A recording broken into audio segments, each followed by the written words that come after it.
It was a grim joke that started when 6 heirs came to an ugly house on a rain-swept island to hear a madman's will. But the joke soon turned to murder, and in the end it was hard to tell who had the last laugh. From the pen of Raymond Chandler, outstanding author of crime fiction, comes his most famous character in The Adventures of Philip Marlowe.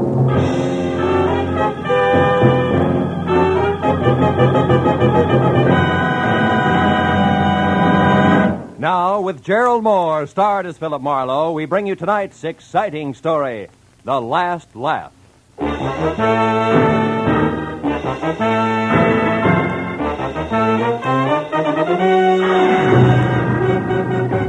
I'd spent a week wading through moldy beer joints and cheap hotels after a dancer on the downgrade. And when I found her, she was 2 days dead in a coal cellar, all of which left me with a rancid taste in my mouth.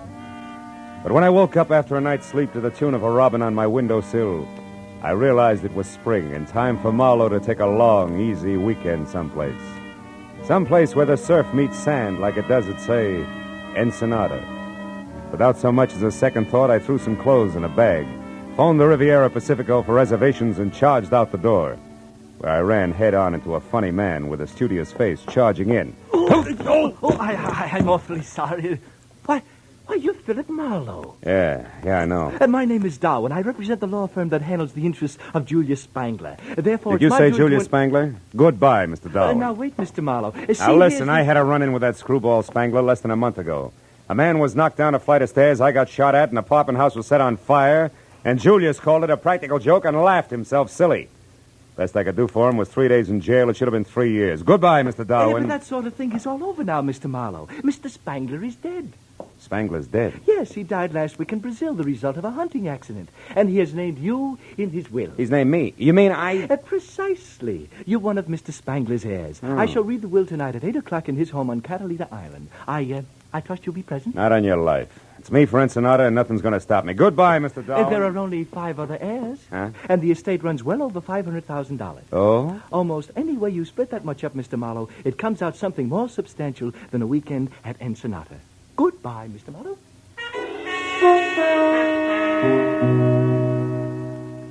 It was fantastic. But then so was Julius Spangler. Who knows? Maybe he actually admired me for throwing him in jail. After all, what's old Mexico got that Catalina doesn't have in better? What could I lose? It was only a matter of minutes before I was in Wilmington and climbing the gangplank of the last boat for Catalina Island. She nosed past the breakwater and headed for the open sea, and the green water glistened with gold from the sun, slanting into a bank of clouds on the horizon. This was the life. I sat back and relaxed for all of 10 seconds before the name Spangler came up again. This time being volleyed between a matron meticulously tailored by I.J. Fox, who clung to a pipe-smoking gentleman at the rail, and a cute blonde ball of fire facing them. Some of my friends are aboard, and I don't want to be seen with you. Look, you may be Your Highness Millicent Burke Ashby to those snoots, but you're still just Millie Spangler to me, you overstuffed social climber. Why, you insufferable little upstart. You're nothing. I'll give him a good show, like this. Nicky Oh, Spangler, you stop Bennett, that. take me away from here. I think I'm going to faint. On nuts. Well, what are you staring at, Buster? Haven't you ever seen a red jersey sweater before? How do you do? Yeah, that sweater plus that right hook of yours adds up to quite an exhibition. You must belong to Julius. He was my uncle, but... Now, wait. Don't tell me you're in his will, too. Then you're Philip Marlowe. Yeah, I got him 3 days in the cooler, so now I'm an heir. Who are your two friends? Millicent Burke Ashby, my half-sister, a professional snob I'm going to get mad enough at to kill one of these days. The jerk with her is Bennett Haynes, a cousin not enough times removed. They're also heirs. Which still leaves 2 more. Yeah, an old geezer who collects butterflies and that blockhead Roderick who passed for secretary and companion to Uncle Julius. Yeah, I know Roderick. And what do you pass for, Nicky? As if I couldn't tell. You can't. Ever been in Nick's Bar and Grill on La Brea, Marlowe? Well, I'm Nick. No kidding. Mm-hmm. And if this inheritance hadn't come along, I'd have lost my shirt. Boy, I'm really in a money jam, and Uncle Julius is saving the day for me. Yeah, but he had to die to do it. Well, sure, that's the only way he ever would. I wrote and asked him for a $10,000 loan once. Got a check back in the return mail, but it was signed by Alexander Hamilton. So I came out here to Catalina to see him, but he'd already left for Iceland. I spent a week by myself painting his launch for amusement. Then I went home again without a cent. He was a charmingly whimsical old man. By the way, where's his house? Over on the deserted side of the island, naturally. Naturally. The only way to get to it is by launch. Roderick's going to meet us when we dock at Avalon. Oh, fine. You mean we'll be stuck at Spangler's old house all night? Is that bad, Phil? It's quite lovely. In a lot of ways.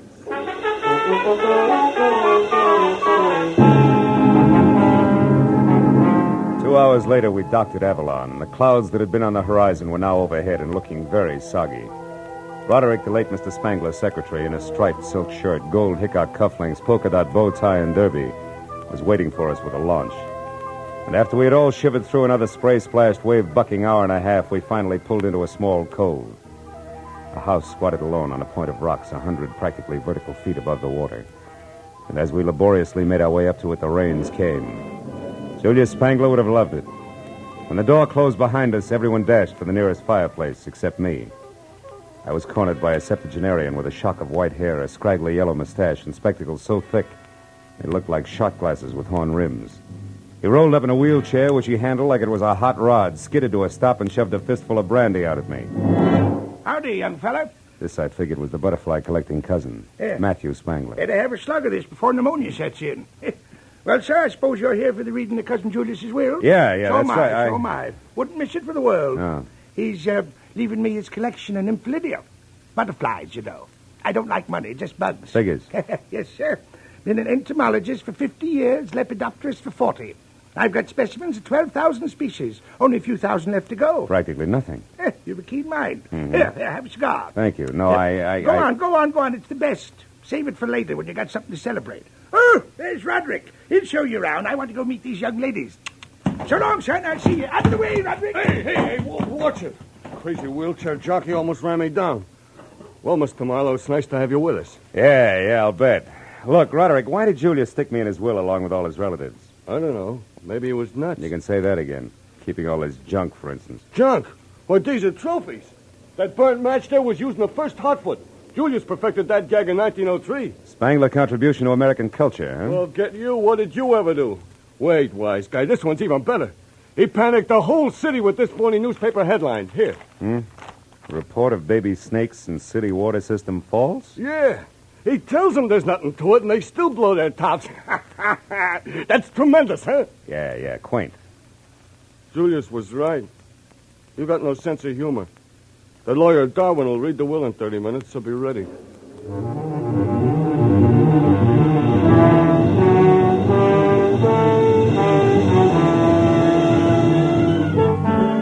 I passed the half hour at a window with Nicky, watching the rain slash at the glass.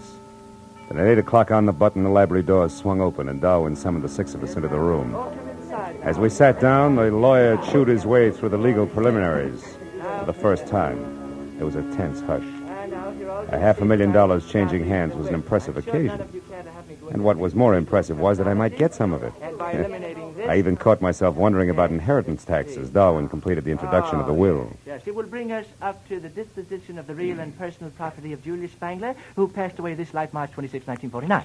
Oh, poor old Julius. I can't believe he's really gone, Millicent, you know. Oh, he was a darling beneath it all, Bennett. Poor, lonely, dear Uncle Julius. Oh, quiet. Get on with it, you old relic. Read it. Yes, go on, please. Yes. Well, very well. First, to my dear cousin Matthew, I leave my cyanide jar, the silk net, and the collection of nymphalidia. Good old Julius. I knew he'd do it. Bless his old bones. Yes, well, to Philip Marlowe, intrepid shamus. That's private detective, I think. Oh. Yes, private detective. With no sense of humor, 10,000 empty beer bottles worth 5 cents apiece. Clean. These aren't. Yes. Well, for this, I skipped Ensenada. I should learn. Oh, Phil, I'm so Oh, sorry. please, Nicky. What did you expect, really? Millicent, be quiet. Go ahead, Darwin. What about us, his real heirs? Yes, well, to Millicent Burke Ashby, grant each $50,000, which is... Dear Uncle Julius. Which is the value of a fish market at Central and Northrop Streets on the condition that she personally operate this market for 1 year. This market. Oh, good heavens, I think I'm going to faint. Oh, shut up, Matthew. Go on, Darwin. Am I next? Yes, you are. Yes. $75,000 and a dog sled. Dog sled? Well, what's that for? Why, to get your claim. You see, the money is the assayed minimum value of a gold claim at Point Anxiety, Alaska, which it says here you must develop with your own hands. Why, that doddering old fool. I'll fight this travesty of a will through every court in the state. You'll never get away with this. Oh, wait a minute. You've never worked for anything in your life, Bennett. What was that? Oh, you two got no more than you deserved. Why? What about me, Darwin? I've worked at least. Well, Miss Spangler, I believe you better sit down. To my grandniece, Nicola, who has learned how to work hard for what she wants, I leave my sincere congratulations and $1. Oh, no, he wouldn't. I need money now. And finally, all the remainder of my property, real and personal, I bequeath to a most genteel, brilliant, and loyal man, my secretary, Roderick D. Driscoll. Signed by me this first Now, day of ain't that sweet of the old man? Oh, my. Ben, You left me all that that's money. over $300,000 to this baboon here. You'll never get it. I'll call my lawyer. He'll fight you here. Fight, I say. Oh, this is horrible. Yeah, it's too bad, baby. Well, you can have my $500 fortune in old beer bottles. Me for Ensenada. Oh, what's so funny, Matthew? He got what he wanted, Nicky. Let him laugh. I'll say I did. Wow! Shut up, Matthew. Stop it, Matthew. You're hysterical, Matthew. Hysterical, eh? I sure am, kiddo. But Matthew... Get a load of this! We all stood there with our mouths hanging open as the old invalid leaped to his feet, tipped over his wheelchair, made a grab for his shock of white hair with one hand, and ripped it off. It was a wig, and a good one. With the other hand, he tore the phony yellow mustache off his lip, and still laughing like a ticklish hyena, he identified himself as the one and only Julius Spangler, alive and in the flesh. Yes, this is the crowning achievement of my career. Look at you. Look at your silly faces. I wasn't going to give it away till tomorrow, but I couldn't hold it back. Ooh, this is rich. The best gag we ever pulled. Right, Roderick? Roderick! Huh? Oh, yeah. Yeah, right. This is humiliating. I'm calling the firm at once. You're mad, Julius. Absolutely insane. Why? Why? Because you can't stand the smell of fish? Oh, What about you, Marlowe? Did I get the last laugh on you, or didn't I, eh? You did. You're still nothing but a mixed-up jerk, Julius. Wonderful. But I want to see you mixed up with those dirty beer bottles. Wash the labels off. Get a nickel back, you know. I'd like to break every one of them across the bridge of your nose, funny man. That's what I like. A good sport. How about it, Nicky? Isn't it funny? Not very. What do you mean? I sat in at the reading of my own will. So now I know what you really think of me. Not quite, you don't. Because I think this. But, you vixen, you spit on me. How dare you? I'll kill you for No, you that. don't, Spangler. Stop it. You lay a hand on her, or I'll flatten you in spite of your years. That goes for you, too, Roderick. Stay back. None of you can take a joke. Look after these fools, Roderick.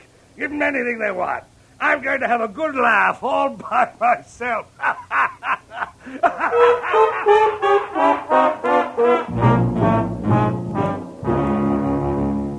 After the mastermind of the impractical joke had guffawed his way out of the room, Roderick took his life in his hands and invited everyone to coffee and brandy. But the zest had gone out of the erstwhile airs like the snap from a second-hand girdle. So without as much as a backward glance, they all went their separate ways to their rooms. All but Marlowe. I drank coffee and brandy, and since the rain had stopped, tried for 20 minutes to threaten, bribe, and argue Roderick out of a way back to Avalon. But he swore it was impossible, and I was about to swear back at him when we heard it. We ran to the French doors at the end of the room and out. Millicent was on the walk outside, her hands clamped against her mouth, staring down at the rocks near the surging water 80 feet below. Mrs. Ashby, what happened? What is it? Millicent, what's the matter? it's Julius. He's down there. He must have fallen. Yeah. Either that or he was pushed by somebody who couldn't take a joke.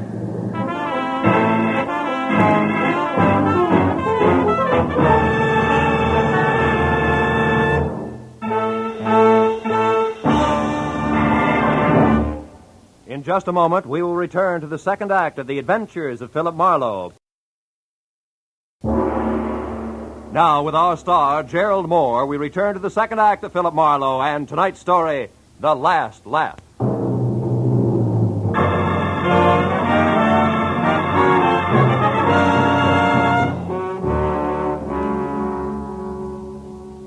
was 80 feet from Spangler's balcony to the ugly jumble of sharp black rock that lined the shore.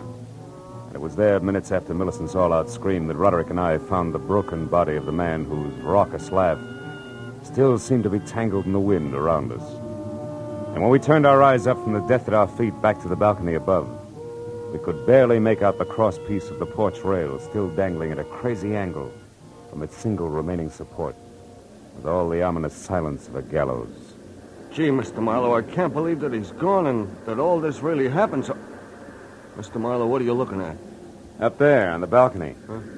There's someone moving, Roderick, which makes this a good time to start counting noses. Let's go, huh? Well, what about Millicent? Shouldn't we look after her? No, for the time being. Come on, Roderick. I want the fastest way over those side stairs there. They lead us back up to the balcony because right now I'm in one big hurry.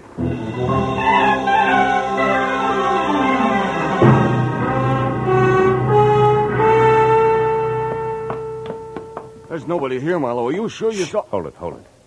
Somebody's coming. Get back away from the rail. Why, it's Bennett Haynes. Yeah. I'm very interested in the spot where that crosspiece came loose from the top of that post. Well, what's he doing there now? I mean, the way he's scratching something across the top of it. The gentleman, Roderick, has forgotten that it rained. Oh. He's trying to strike a match on wet wood. Mr. Haynes! What? Would you like to use my thumbnail? It's dry. Oh, why, Marlowe, what are you and Roderick doing here? It's called spying. And you, Mr. Haynes? I am here, Marlowe, because I think it's very strange that this accident should have happened less than an hour after Julius Spangler left a room full of people who hated him. Which incidentally included you? Yes, but I know that I had nothing to do with this. Now, here, a couple of matches for that stellar thumbnail. Don't go too close to the edge, Marlowe. Thanks, Roderick. I won't. I'll only go close enough to... Marlowe, if you're staring at that mark across the top of the post, stop wasting your time. I just made it with that match that wouldn't light on wet wood, remember? Mm-hmm. But that mark is not what I'm staring at. It's this green one here on the edges of the top of the post. A mark that could mean somebody pried the crosspiece loose with an object that was covered with green paint. All of which points up two things, huh? First, that someone murdered Spangler by loosening this rail, and second, that I've still got a couple of noses left to count. One belongs to a lawyer named Darwin, and the other to the fancy owner of Nick's Bar and Grill. What's that? It's Millicent there, down below. In trouble. Come on. Let's follow the leader with me out in front, back down the wooden stairs and over to the spot where Millicent Burke Ashby, the tailored lady, was sprawled over a lot of soft ground. Unhurt, but coming apart at the seams in more ways than one. I sent Bennett Haynes off to find Darwin and then helped Millicent to her feet. Shook well and waited for results. Millicent, make sense. Come on.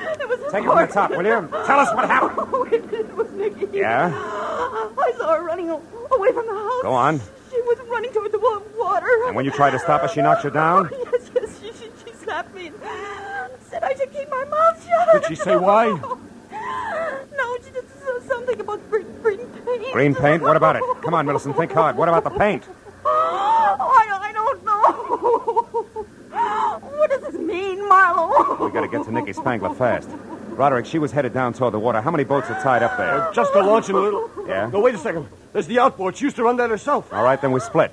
You for the launch and me for the outboard. Now, where is it? We're down there in that boat behind the trees. But you better let me take care of that, Marlowe. It's dark and slippery in there, and I know my way around. Oh, thanks. I'll take my chances. At the moment, I'm very anxious to meet up with that lady again in person. Now, you get to the launch and you, Millicent, back to the house. Whoever finds her, yell. Good and loud.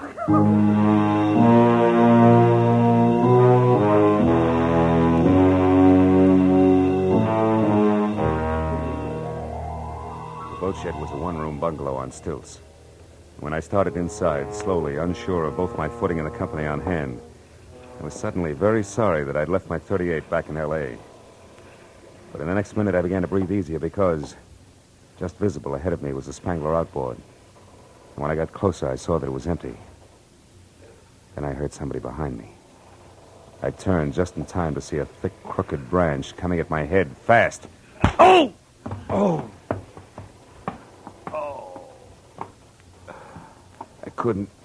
I couldn't tell if the warm blood trickling from the cut just below my ear was from where the branch had hit my head or from where my head had hit the planking. But it didn't matter because either way it hurt. I got to my feet slowly. I reached into my pocket for one of the matches that Haynes had given me in the faint hope that a little light might reveal something about whoever had been guilty of relaxing me like a chocolate soldier in a Turkish bath. But then, even as I was about to strike the match, I stopped. Framed at one side of the open doorway was the silhouette of a man. I stood where I was and waited motionless while he slowly took a step toward me and another. When he started on his third, I grabbed him. Let go of me. I'm twisting your arm, Darwin, just in case you're still carrying a thick branch. I haven't got anything in my hand. All right.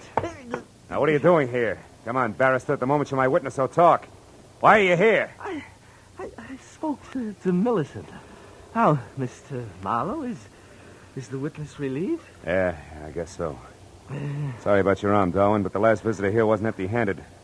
This time I wanted to be ready. Do you have any idea who the visitor was, Mr. Marlowe? No, I don't. I was just going to strike this match to see if I could... my head. Oh, here, Mr. Marlowe. Let me strike it for you. Thanks. I doubt if it'll do any good. Oh. Now, there, you see anything? No, nothing. Well, it was a long shot anyway. And what? What do you see, Mr. Marlowe? What is it? Darwin. Something I should have seen a long time ago. And by that I mean that the launch of Nicky Spangler's my next stop. Goodbye, friend. Thanks for the interruption. It may save a life. It was a 440 with plenty of obstacles and no lights from the boat shed down to the launch. But even as I got there, out of breath with the shooting pains in my head making a dartboard out of the lining of my scalp, I knew who had murdered Julia Spangler. What I didn't know were the whys and wherefores of the green paint that had everybody running. A minute later, I quietly climbed aboard the launch and started slowly for the stern where I could hear voices. I knew that the explanation wasn't far off. When I was close enough to see Nicky standing in the reflected light of the moonwash, I didn't have to hear anything because, clenched in her hands and held close to her side, was the answer to the marks I'd seen on the post on Spangler's balcony. It was a crowbar, the business end of it covered with green paint. Opposite her was the reason for the fear in her voice. It was the man who had killed the practical joker, Julius Spangler's ever-faithful secretary, Roderick. You're being awful stubborn, Nicky, which is something you must have got from your late granduncle. Now, give me that crowbar. Why? So you can get rid of it, me too, and then return to the others and mourn the loss of your employer? Sure. I just love everyone to think that I miss him terribly when the truth is that I kill him.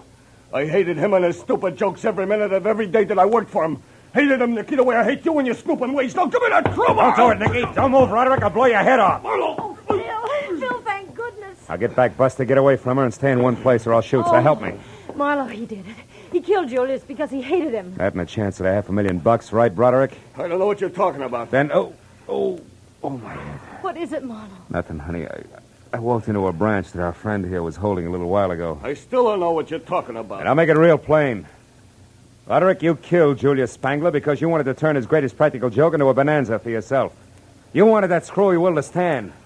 Nobody else was in on the gag, not even the lawyer.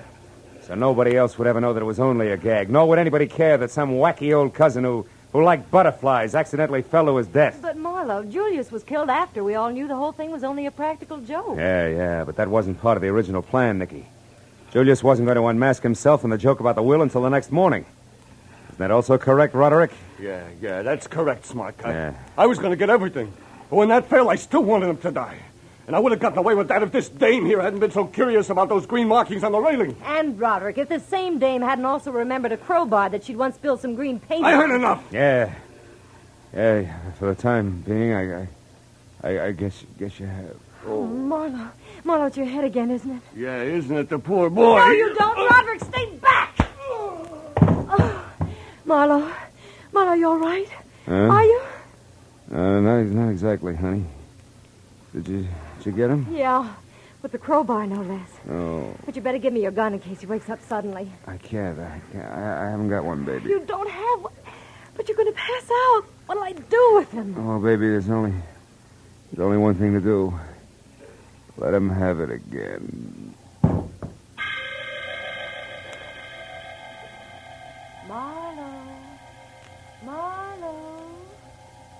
Marlowe, are you all right now? Oh, yeah, I'm all right. What's going on? Oh, Nicky. Mm-hmm, Nicky. And before you can say, where am I, I'll tell you, honey. This is Avalon, a lovely spot on the island of Santa Catalina. It's now 2 o'clock in the morning. Your head isn't so much as fractured, And you're sitting up in a chair that belongs to the nice lady who rented you this room at a reasonable price. And the others? All back at the place, except, of course, Roderick. Last I heard of him, he was still answering questions for policemen. Which, by the way, brings me right to the point. This I gotta know. Phil, how did you figure that Roderick was guilty? Wet wood, Nicky. Wet wood that should have been dry. It was up on Julius Spangling's balcony.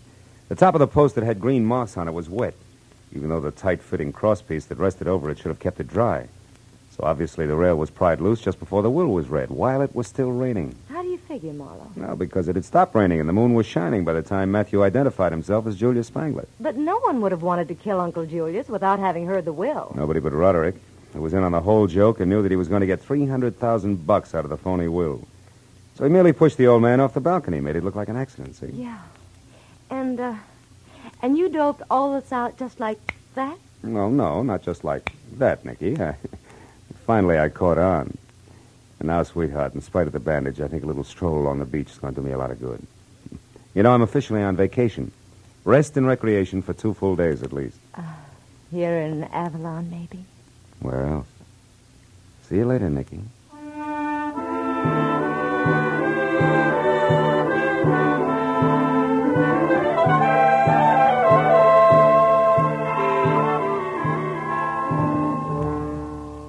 I got outside and down to the pretty strip of beach that runs along behind the spot where the steamer docks. I felt a lot better. I sat down on the moon-drenched sand and relaxed for the first time that night. As I sat there, I reached into my breast pocket for a cigarette, but instead came out with the expensive cigar that Matthew Spangler had given me. It wasn't until I had lit it and was puffing along that I suddenly remembered that Matthew Spangler had really been Julius, so I got rid of the cigar. Hey, just in time. Yeah, I wasn't sure, but maybe Julius Spangler, wherever he was having the last laugh, after all.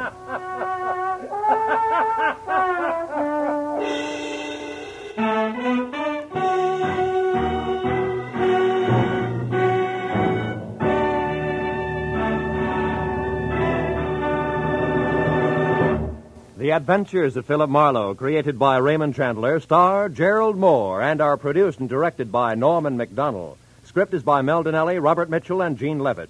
Featured in the cast were Ellen Reed as Julius Spangler and Doris Singleton as Nicky, with Ann Morrison, John Daner, Paul Duboff, and Peter Leeds. The special music is by Richard O'Runt. Be sure and be with us again next week.